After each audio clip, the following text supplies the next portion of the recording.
And gosh. Oh, so, wow. but her journey and her life was very challenging.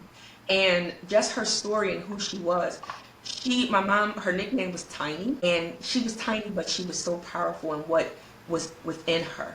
But if you saw her, she was more mild mannered. You see her, you see me. I'm everything she wanted to be, and that's why I make sure I ensure that what she gave with me as her firstborn shines through. I love that. I'm that tiger that roars. I am that one who is unapologetically me and outspoken. And so, my father tells me I am definitely the best of both of them. And, I was planned down to the minute of being conceived, for them.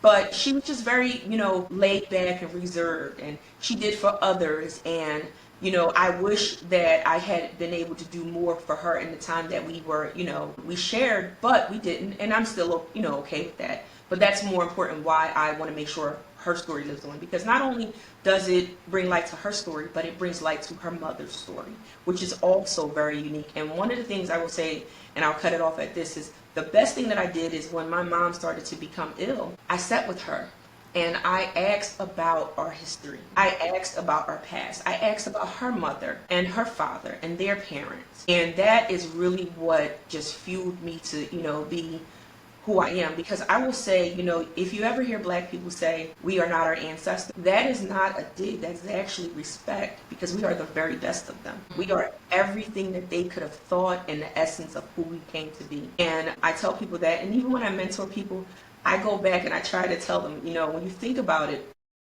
you being conceived was a race, and you won that race. You fertilized that. You You were a made it. winner, right? And so you are magic. You have purpose. You may not have unlocked it, but you have purpose. And when you find that purpose, you don't walk, you run. You run as fast as you can, and you keep going until you decide to slow down.